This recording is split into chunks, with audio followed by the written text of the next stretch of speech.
Olá, sejam bem-vindos a mais um vídeo, dessa vez para a gente continuar o nosso bate-papo de Guia de Mestres, o quadro em que nós conversamos aí para você melhorar o seu RPG como mestre e nós também, afinal de contas, tudo aqui é construído a partir da nossa conversa, a partir de troca de ideias. Então, já deixa o like, se inscreva no canal e deixe o seu comentário aí colaborando com a gente para a construção desse raciocínio de hoje que vai envolver ali principalmente a escrita e interpretação de mestres. Uma coisa extremamente importante, sem isso tudo, basicamente o RPG não acontece, né? Então é uma das ferramentas especiais. E para isso eu trouxe mais uma vez o nosso companheiro Lúcio. Seja muito bem-vindo, vamos nessa. Mais uma vez aqui para falar um pouquinho mais e debater aí sobre possibilidades, atos que a gente faz, cada um é diferente. Meu pensamento, o pensamento do Oblitai já são diferentes, o de vocês também. Então vamos fazer esse compartilhamento de ideias. Isso, cara, tá muito legal. Se você não sabe, já tem vários outros vídeos aí no canal anteriores, né? Esse é o nosso quinto vídeo sobre o tema, conversando aí sobre ideias, táticas para narrar RPG, e tá sendo bem interessante. Então, se você não conhece, já aproveita e dá uma olhada aí no canal para ver os demais. Maravilha, vamos nessa. Então, hoje é escrita e interpretação para mestres, e eu acho que a gente tem bastante coisa para pontuar aqui. Porque o tema realmente ele é um pouco polêmico. Vou até mudar aqui para o nosso para a camada com os tópicos, né? E a gente vai começar com a escrita criativas para campanha, estruturação de arcos narrativos e desenvolvimento de tramas secundárias.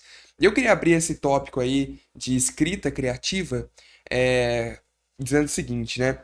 Eu soltei inclusive um vídeo lá no meu canal dando dicas de aplicativos que você pode escrever. Um deles, que é onde eu sempre escrevo as minhas campanhas, é o próprio Miro, né? O Miro ele é uma lousa em branco em que você pode, cara, escrever. A criatividade é o seu limite, né? Você pode escrever, você pode puxar flecha, você pode ligar, jogar imagem, jogar vídeo, jogar áudio, joga um monte de coisa lá para deixar pronto. E basicamente eu faço todos os meus roteiros lá dentro, né? Isso não é bem a escrita criativa em si, mas já é uma dica aí que eu quero passar para vocês e que eu acho importante. Onde você escreve, Lúcio, suas campanhas?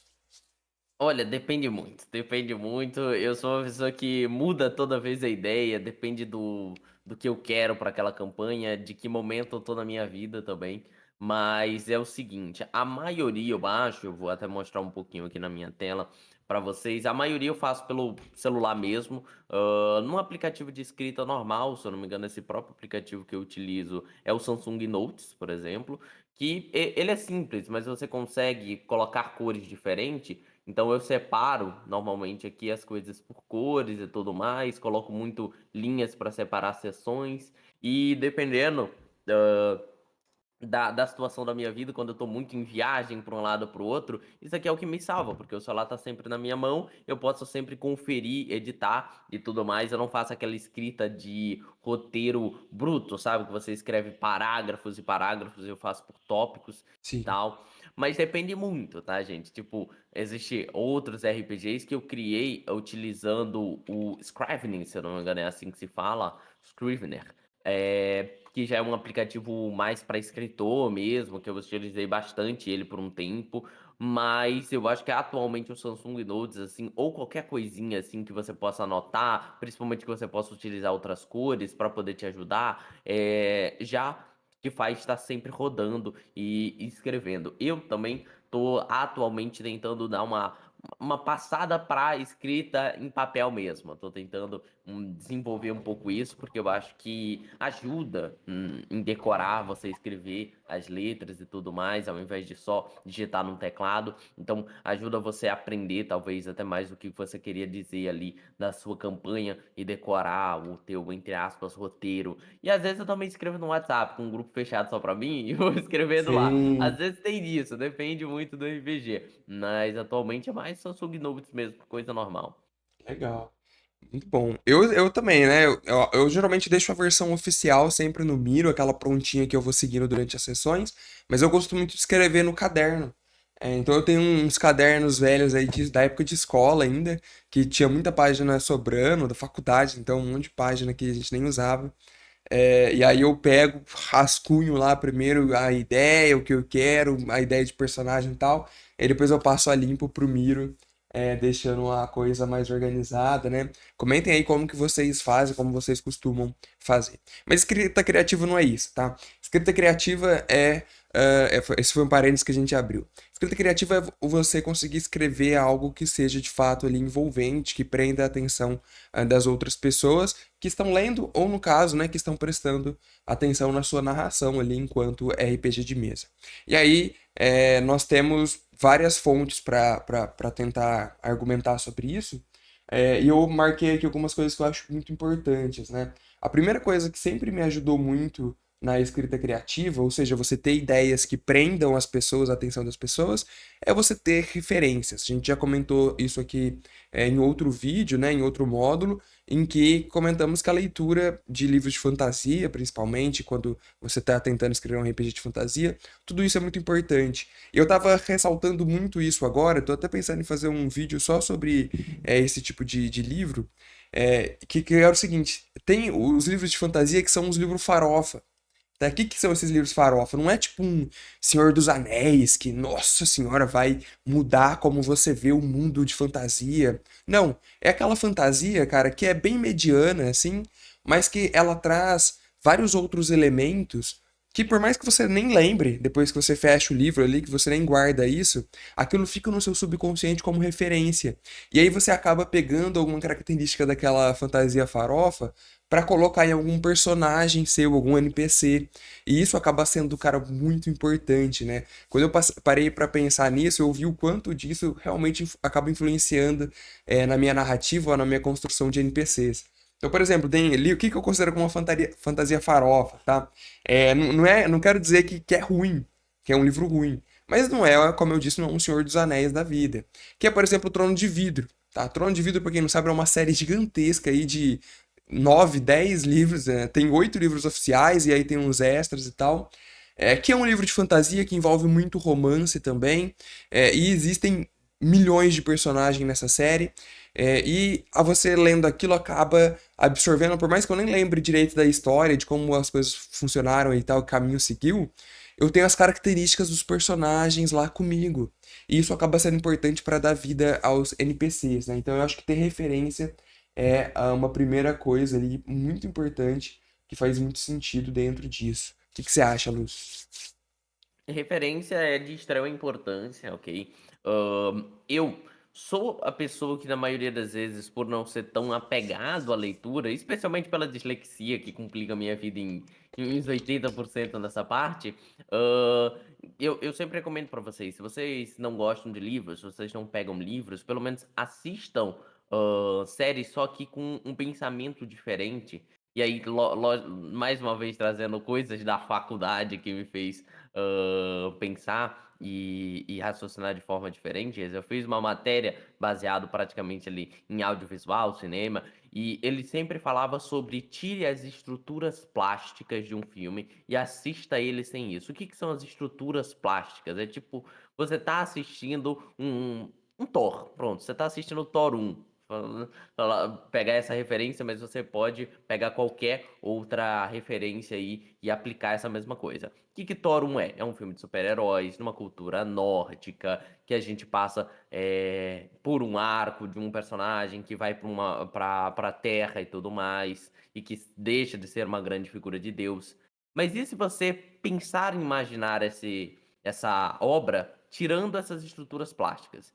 Então, desconsidera que ele era um viking, para de pensar que é um filme de super-herói, para de pensar que ele foi da terra dos, como é o nome do lugar dos deuses? Putz, não vou lembrar. Midgard é dos Midgard. humanos. Midgard é o reino dos humanos, né? O reino dele é. Não, Midgard é o dele, cara. É o não, Midgard não é o dele, não? Não sei, Não não sei, sei. não sei.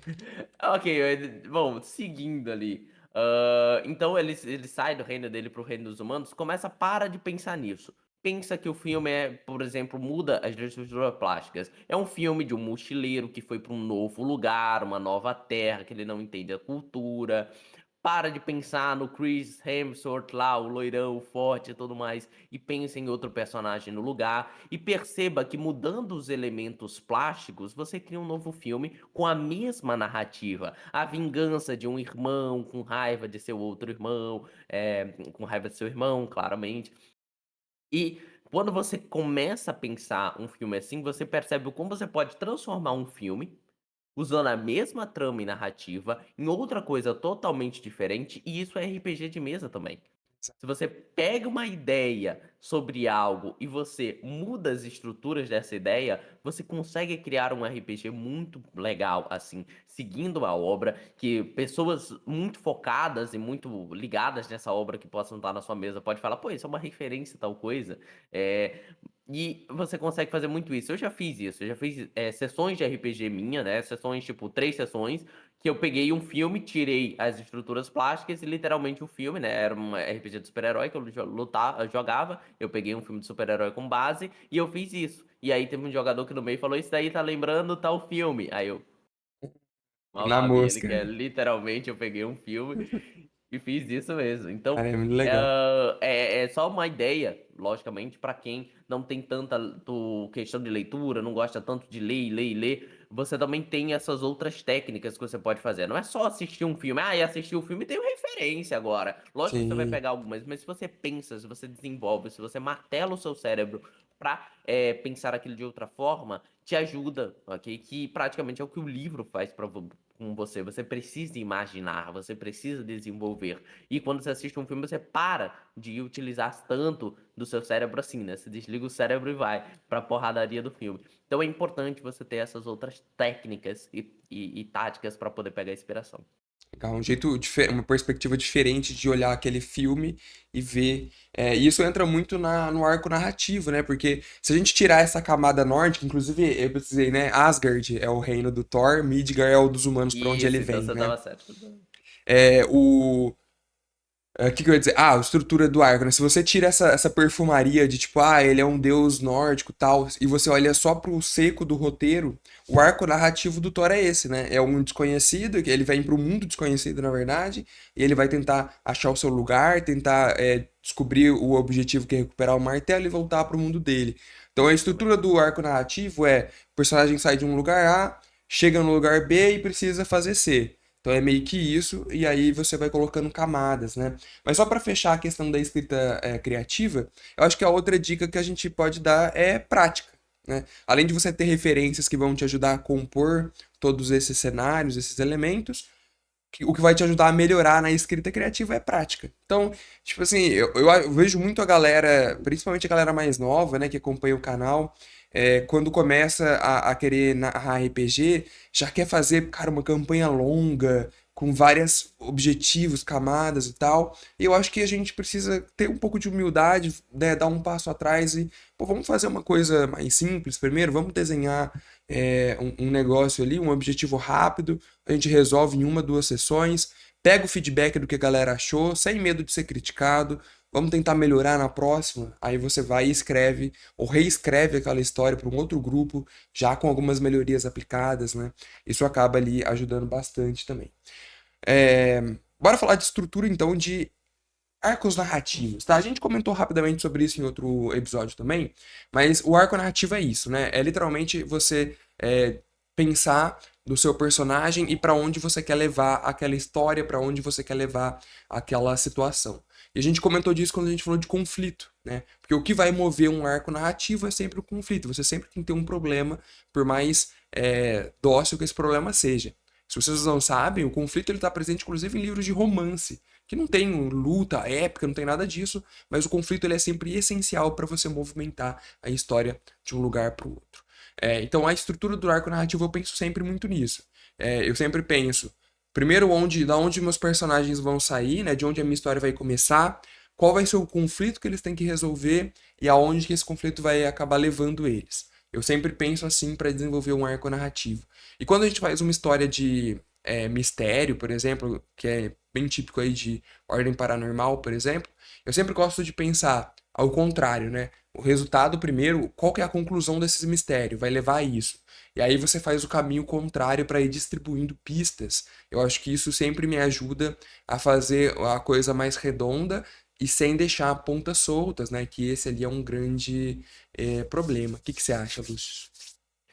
Então, eu sempre falo para as pessoas, principalmente meus amigos, assim, que querem criar uma grande campanha, que eu falo assim: você tem que ter um objetivo.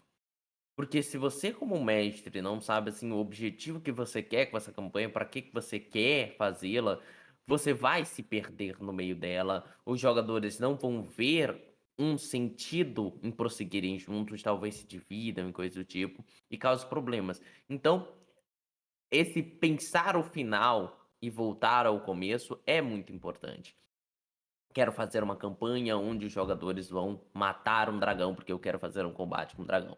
Você tem que desenvolver uma campanha com arcos que prossigam o personagem até eles chegarem neste dragão. Você tem que mostrar referências, pistas, para que a galera possa, não só do nada, chegou o dragão, lutou e foi-se embora, matou quem tinha que matar e é isso.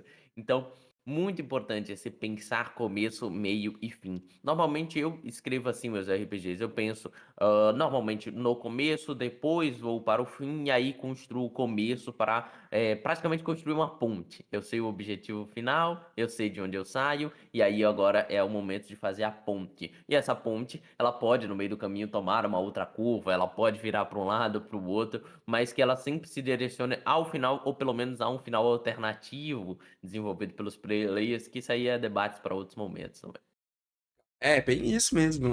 O arco narrativo, ele é uma coisa que, talvez pelo nome, né, a galera estranhe, mas basicamente é como você vai levar, né, a sua história, como que você quer que as coisas mais ou menos se desenrolem, colocando opções alternativas. Uma coisa que eu faço muito, que eu gosto dentro do Miro, é tipo assim, eu vou escrevendo a história numa coluna, né, eu tenho uma linha do tempo que vai seguindo. E aí, quando tem ali opções que os jogadores podem seguir, eu abro mini tópicos. Tipo, 1.1 se fizer isso, 1.2 se fizer aquilo, 1.3 se fizer. E deixo. Tem a coluna, e aí, um momento, a coluna ela abre um parênteses horizontal para essas alternativas que os jogadores podem. E depois as coisas vão se afunilando, elas vão seguindo em colunas separadas, até que se afunilam ali para algum final, por exemplo, ou podem abrir alguma coisa separada. Mas é importante dizer que isso é o nosso jeito de pensar, tá? Tanto que, como escrita mesmo, né, de escritores de livro, existem diversos métodos, né? Esse que nós estamos falando é o cara que é o arquiteto. É o escritor arquiteto, né? Que ele pensa em tudo, inclusive no final. Então ele tem ali um geral da história e aí ele vai só desenhando cada cômodo, cada pedaço da história dele depois, quando ele já tem uma ideia do todo. Ele já sabe como a planta da casa vai ficar. Só falta ele arredondar os cômodos e tudo mais. Mas existem outras técnicas que são tão boas quanto, né? Não tem uma que é melhor que a outra. E o jardineiro, por exemplo, é o cara que senta, vai escrevendo e vê onde a história vai dar. Você pode muito fazer isso e até é interessante, principalmente para campanhas ali meio sandbox, né, que você não tenha necessariamente um fim. Você tem acontecimentos do mundo, seus jogadores vão guiando para onde isso vai e você vai, né, escrevendo conforme os jogadores vão indo. Então, não tem o jeito certo, tá, galera? A gente só tá dando ideias aqui de como nós fazemos isso. E essa do jardineiro que você falou serve tanto para pessoa mais experiente que já sabe como desenvolver questões de que a gente vai conversar sobre lidar com improvisações e coisas do tipo, então ele vai conseguir improvisar melhor se os jogadores falarem, a gente vai pegar um barco, vai não sei para onde, e o jogador e o mestre tem que desenvolver, quanto para aquela pessoa que tá querendo começar agora, mas não tem muito bem uma ideia de história, e ele consegue fazer um sandbox, mas um pouco fechado, uma caixa de areia até os seus pormenores. Então, taca pessoas em uma cidade, desenvolve alguns NPCs lá e vê como que eles vão interagir nessa cidade, como que eles vão brincar, para você até treinar a sua prática. Isso ajuda bastante também. E aí vamos falar sobre o desenvolvimento de tramas secundárias, tá? E aqui eu quero fazer um apontamento bem importante para a galera, inclusive, não se perder, né? É algo que acontece muito, infelizmente. Às vezes você vai tão empolgado em escrever ali a sua história que você coloca várias tramas secundárias. E aí você para pensar quanto tempo você tem para desenvolver tudo isso. Aí você vê, putz, é uma one shot. Cara, Sinto muito, o one shot não tem como você inserir tramas secundárias, pelo menos não a contento, né? Não de uma forma ali satisfatória que vai explorar aquela trama e tal. Você precisa de uma campanha assim de média para longa para você conseguir realmente desenvolver uma ou mais tramas secundárias. O que que são tramas secundárias? São eventos que vão acontecer em paralelo ao arco narrativo principal. Então, vamos pensar no exemplo do Thor que o Lucius deu, né? É um desconhecido que vem para o cara vem para um mundo desconhecido, precisa recuperar alguma coisa para voltar para o mundo dele. O arco narrativo vai ser ele se envolvendo com uma pessoa que ele encontrou no meio do caminho, e o que que esse relacionamento vai gerar, a pessoa vai ajudar ele, vai brigar com ele, né? Vai querer impedir ele. Vai ser a pessoa que encontrou o objeto que ele precisa recuperar. E o que que ela tá fazendo com isso? Ela foi corrompida, ela, sei lá, ganhou superpoderes com esse artefato. E como que ele vai lidar com isso? É uma trama secundária ali que está relacionada ao arco narrativo, porque ele precisa recuperar aquilo para seguir viagem, mas ele precisa resolver uma pequena ponta para ele conseguir seguir com o arco narrativo dele. Então, uma trama secundária é meio que isso. Ou, às vezes, é mais secundária ainda. É algo que nem tem relacionamento direto com o objetivo principal, mas ele vai precisar resolver ali. A gente usa muito trama secundária na minha campanha de Hogwarts RPG, né, o Instabint Tempora, porque ela é uma campanha longa, a gente está na quinta temporada, são 20 episódios por temporada, né? De 15 a 20 episódios. Então, realmente, a gente tem tempo para trabalhar isso. E, normalmente, agora, principalmente, isso está muito claro, né? Os personagens, eles têm um objetivo principal, que é deter as calamidades da magia, né? Tentar recuperar as calamidades da magia para reuni-las em um lugar só. Mas, no meio do caminho para eles fazerem isso, eles têm o ano letivo. E aí vem as tramas secundárias, né? O que que é o ano letivo? É aquele personagem que foi mal numa matéria e tá de recuperação, é o campeonato de poções que vai rolar e a galera vai participar. Tudo isso são tramas secundárias que não estão diretamente ligados. Você participar do campeonato de poções não faz sentido você para pegar as calamidades da magia, que é o arco narrativo principal. Mas é uma trama secundária que tá ali e que é divertida, tão divertida quanto, né?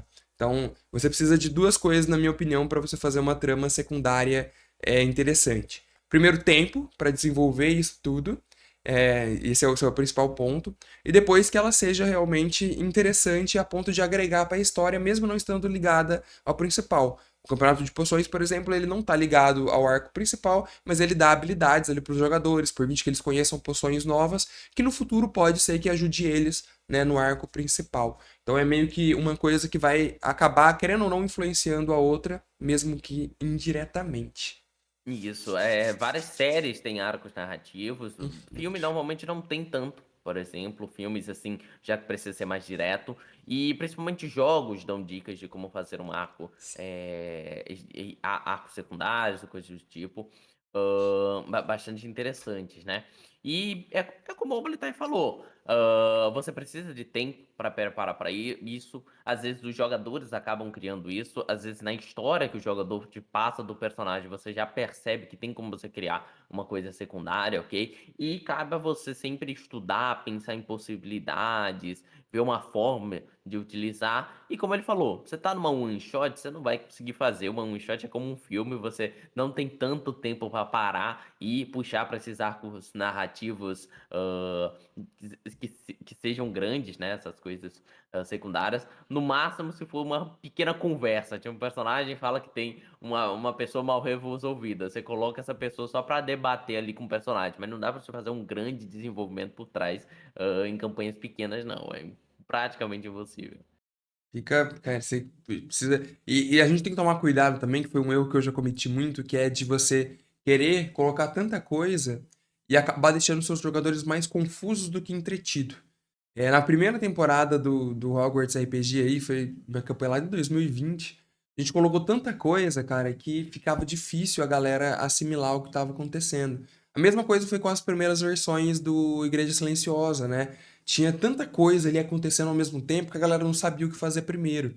Então, às vezes, é aquilo que eu falei, a gente tem que ter humildade, dar um passo para trás. Pô, será que realmente precisa disso? Por mais que seja interessante, não é melhor a gente guardar para outro momento mais apropriado? Vamos deixar a história mais clara ali, passar um filtro nela. Então você tem que pensar meio que por esse lado, apesar de ser bem É, interessante. e saber a hora de você colocar as coisas, né, como você falou.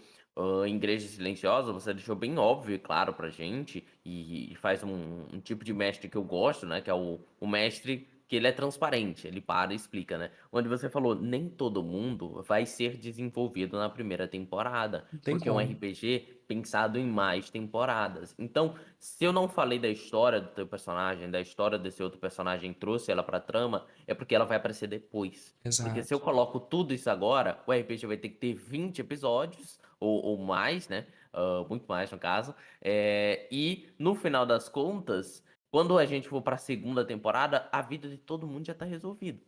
A gente não vai poder explorar os arcos secundários dos seus personagens mais pra frente. Então, É. saber também a hora de encaixar isso. Sim. Foi um bom comentário, inclusive, porque na primeira temporada ali de Igreja, a gente trabalhou muito o seu personagem, né? Ele tinha questão envolvendo a floresta, os amigos que ele perdeu lá, e ele tinha um ponto aberto, que é o que que aconteceu com os meus amigos e como eu vou fechar isso. E acabou com realmente a resolução do espírito da floresta, lutando contra o bicho e finalizando ele de vez, impedindo que outras pessoas tenham o mesmo destino. Então a gente acabou entrando bastante ali, e também no personagem do Shukobo, né, que era o padre, apesar de ter acontecido algo meio trágico com o personagem dele, o foco era a igreja em que ele trabalhou por muitos anos, era, tudo aquilo estava envolvido, né? E os outros, só que existem outros personagens, outros 4 personagens que ficaram para a próxima temporada, não tem muito o que fazer. Exatamente. O Tico, eu tô em dúvida até agora com que diabo é a história do personagem do Tico. Dá pra entender alguns pedaços que Tico colocou, mas não dá pra entender tudo, porque é uma campanha feita para mais,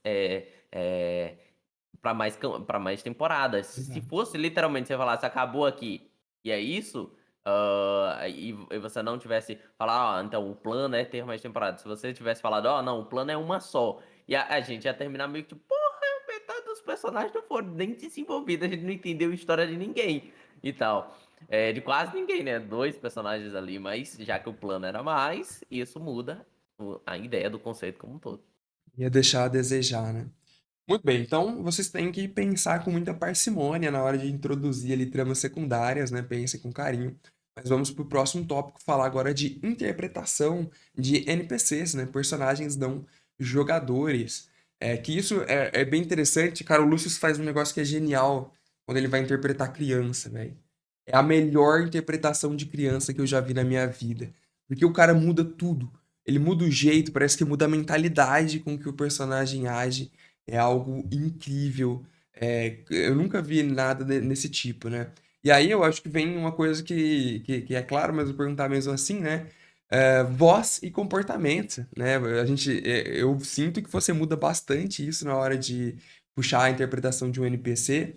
O que que você pensa disso? Como que você faz isso para dar dica pra galera?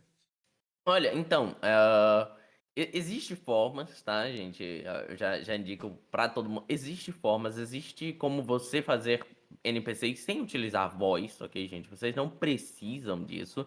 Só que pra mim é uma jogada que eu acho que dá personalidade e ajuda, em deixar aquele personagem mais marcante pra vocês, né.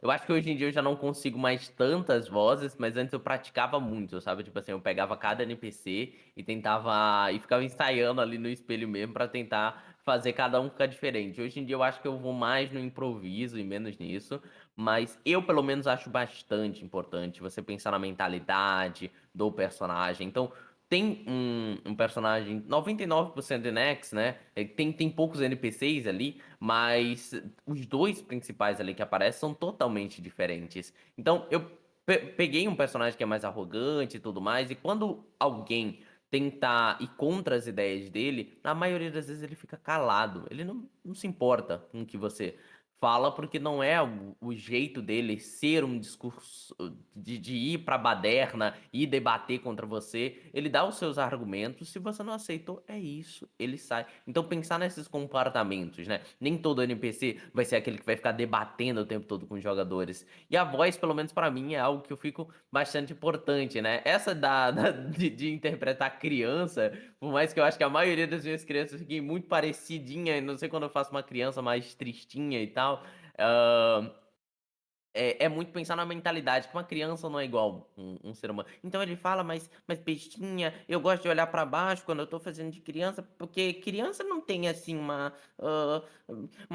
questão de olhar na sua cara e falar: 'Ó, então você vai prestar atenção no que eu tô dizendo'". Não, ela olha pra baixo, ela pensa um pouco mais devagar, ela fala: "Tio", ela, fica em dúvida, gagueja um pouco. Enquanto se você tá fazendo um grande personagem, talvez seja a hora de você incorporar literalmente aquela como é o nome? Aquele estereótipo de personagem mais poderoso, e para pra você e fala: "Você é ridículo". Então, eu gosto muito de ver dublagem, não me considero nada dublador, não vou seguir essa carreira profissional não, tá gente, porque muita gente começa a fazer 5 vozes, já fala que é dublador e tudo mais, mas eu pelo menos gosto, eu gosto de engrossar a voz quando é um personagem mais forte, pra mostrar na própria voz dele o peso do personagem, quando ele é um cara grande, musculoso, pra mim ele precisa ter uma voz mais forte. E lógico que você também pode quebrar padrões, você pode pegar um personagem forte e começar a falar fininho, Sim. falar: "Ai, vem pra cima, cara", e tudo mais. Hã, e são formas, eu acho que pra mim, são praticamente ficar vendo dublagens, pessoas dublando e coisas do tipo e tendo ideias. O Cellbit faz muito isso, eu adoro quando ele faz vozes e tudo mais, mas tem pessoas que não fazem tanto e pra mim, assim, depende de cada um, mas eu acho que dá uma característica interessante pra mim, supre algumas coisas, né. Eu tenho um problema com mudar a voz, que é o seguinte. Tudo bem, dá pra mudar tranquilo no NPC. O problema é o seguinte, quando ele volta a aparecer em outra sessão, eu já não lembro mais a voz que aquele personagem tinha. Às vezes E acontece. aí, o o personagem reaparece com uma voz diferente, mas é bem diferente da que ele tinha antes. E isso me atrapalha um pouco, assim. Eu sempre tenho que, cara, quando aquele personagem vai aparecer, pegar, assistir a sessão de novo, assim, pelo menos a parte que Aham. aquele NPC aparece, pra lembrar a voz que eu fiz, e aí mentalizar, não, então é essa daí, né? E vem muito isso. Mas uma dica que dá pra fazer com a galera é uma que eu fiz numa sessão curta ali de Ordem Paranormal do Pânico na Floresta, é você colocar características para os seus NPCs para diferenciar ele um do outro. Eu dei esse exemplo aí do Pânico na Floresta porque eu acho que foi uma que deu para diferenciar bastante. Então os jogadores falaram, pô, eu sempre sabia quando era o tal um NPC e o outro. Que lá tem 3 NPCs só, então é relativamente fácil, né? Mas um deles é gago, o outro deles fala de um jeito bem informal, e o terceiro é uma patricinha. Então, você colocando esses estereótipos no personagem, igual o Lúcio falou, você consegue ter uma mentalidade de como ele vai se comportar e o jeito de falar ele vem meio que atrelado, né? Vem meio que no automático disso. Então, dá pra você diferenciar bastante colocando uma personalidade no seu NPC em primeiro lugar, até porque isso vai ajudar no segundo tópico aqui que a gente tem pra fazer NPCs memoráveis. Eu acho que uma grande característica é ele ter, de fato, personalidade própria. É ele ter as suas crenças, os seus jeitos de agir. E você não precisa fazer isso para todos os NPCs da sua campanha, até inviável. Mas às vezes você está fazendo aquilo numa one shot, bem tranquilo você colocar um objetivo para um personagem. Ou, se ele é aquele NPC recorrente que sempre vai aparecer durante a campanha, também é muito importante que ele tenha essa personalidade própria, que ele tenha as suas características, porque meio que naturalmente isso vai, na hora que você vai interpretar ele, você tendo bem certo na sua cabeça que é aquele NPC, que ele prega, quais são os objetivos dele. O jeito dele falar, o jeito dele se comportar já vai vir naturalmente quando você estiver interpretando ele. Eu acho que isso é muito importante. A gente entra então nesse tópico aí de motivação e desenvolvimento de NPCs memoráveis. O que você acha, Lúcio? Sobre isso, a primeira coisa que eu preciso dizer é que não é você, o mestre, que vai escolher qual NPC é memorável ou não. Ah, É os é? jogadores.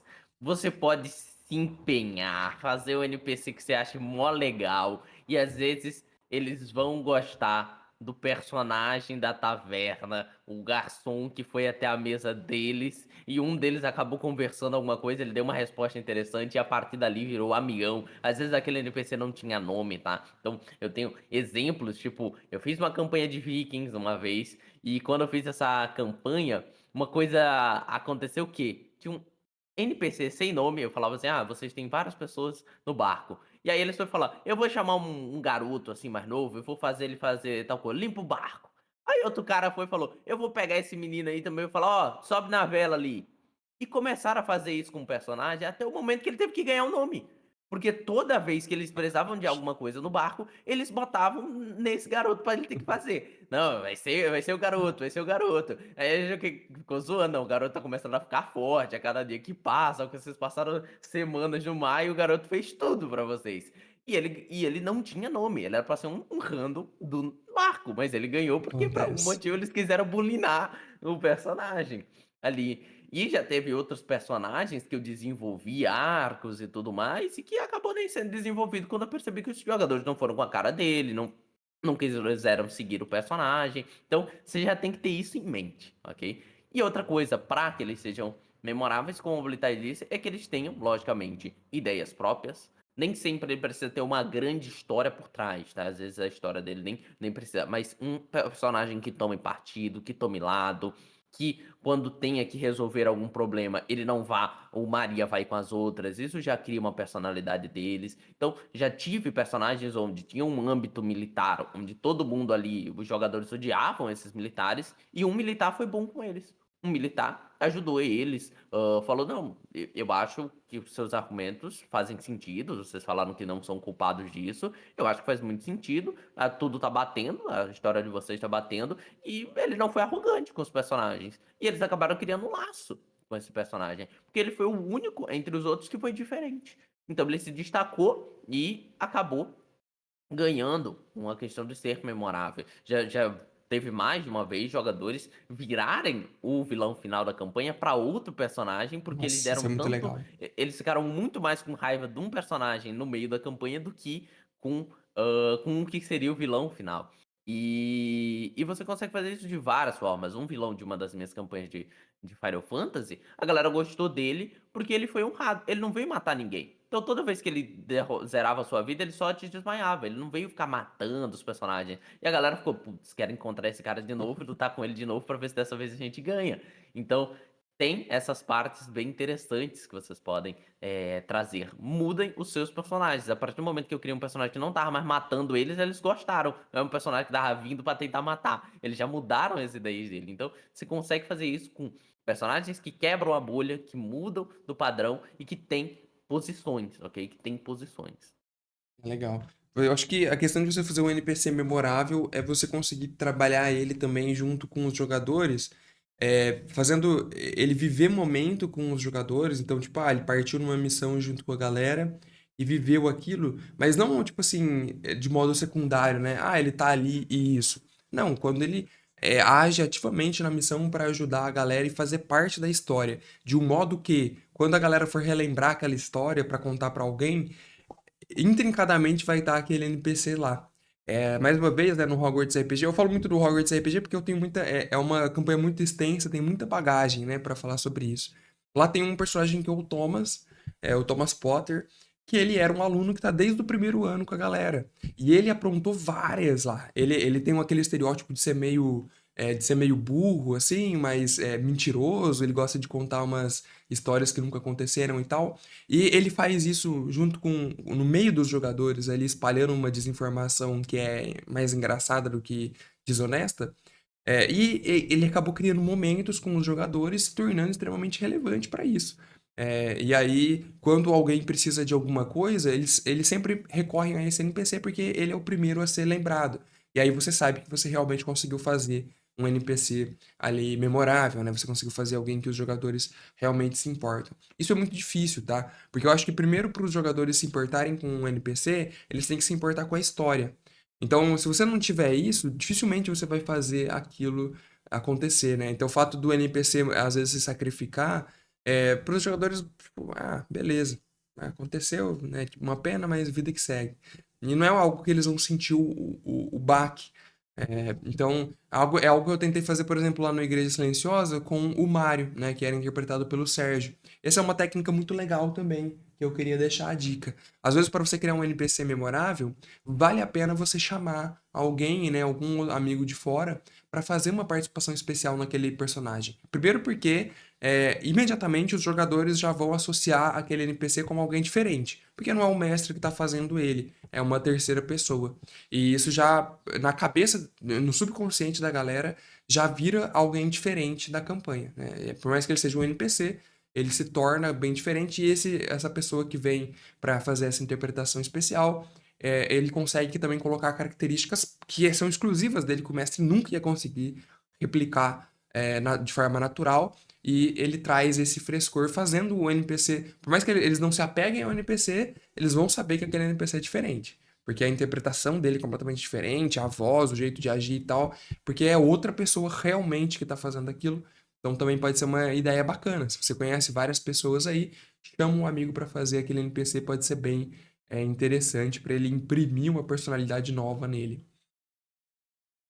E se o jogador já tem ódio do jogador, melhor Melhor ainda. ainda. Que Aí que aí fica você bom. consegue criar ali, seja ódio ou seja amor ali pelo jogador, você já consegue apoiar mais ainda esse NPC ser memorável.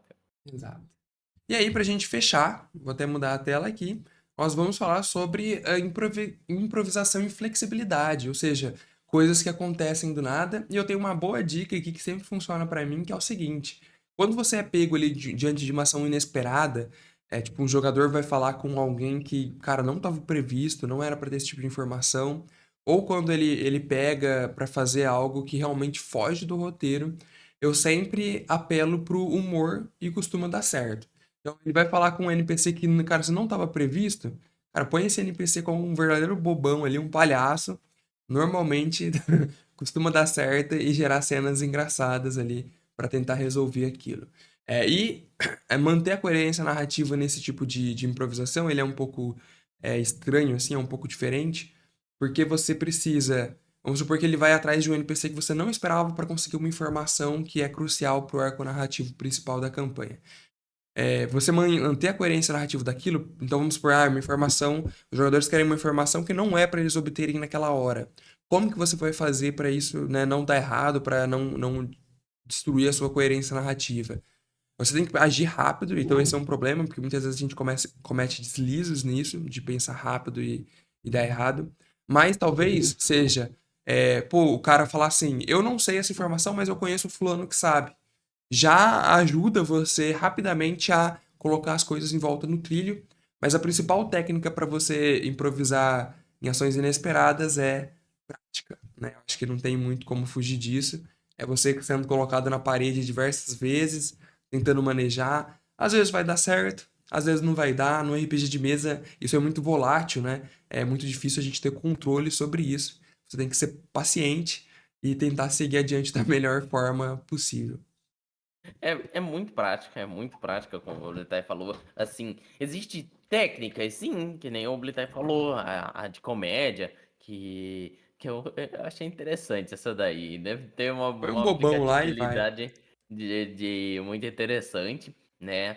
E, bom, assim, você, mestre, já deixo bem óbvio, você nunca vai conseguir prever tudo. Você nunca vai, ok? A Isso graça não é quer essa, dizer inclusive.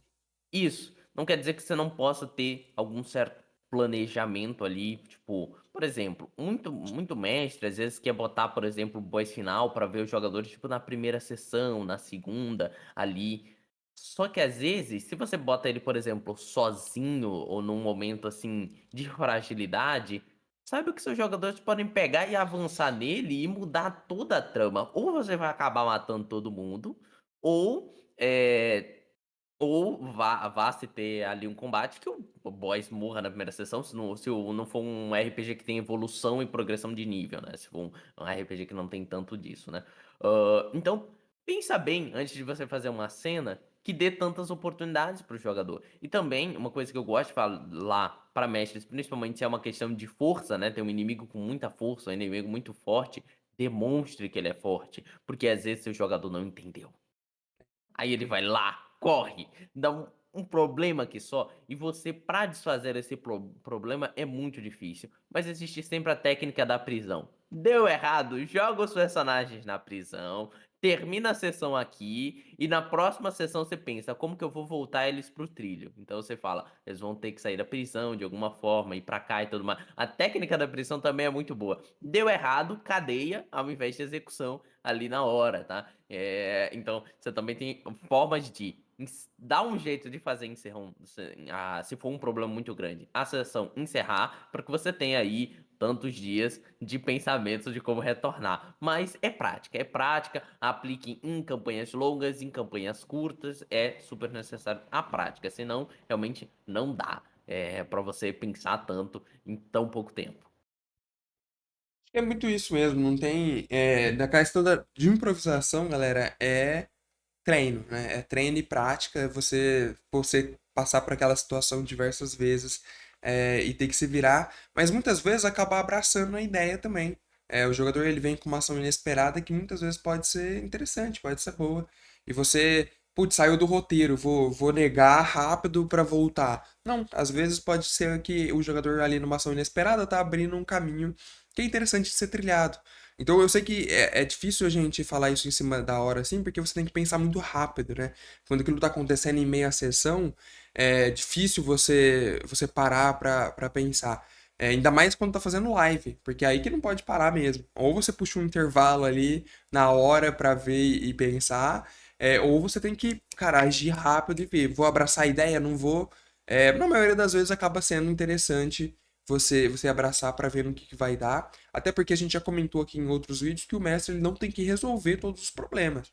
Você tem que, muitas vezes o mestre com certeza tem que criar os problemas, mas ele não precisa resolver. O jogador que se vire para resolver aquilo, ainda mais que é quando esse problema vem de uma situação que o jogador cria, né, de forma ali inusitada, inesperada. Então pode ser interessante, né, abraçar essa ideia e seguir por esse caminho que de fato não estava previsto. É algo a se pensar e na hora da prática você testar ali para ver como você se sai com relação a isso, mas não tenha medo de errar.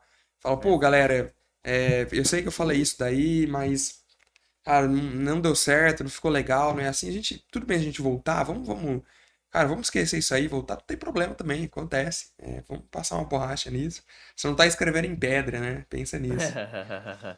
Não, assim, a galera tem que perder o medo, ok? Eu já fiz até, acho que alguns vídeos sobre.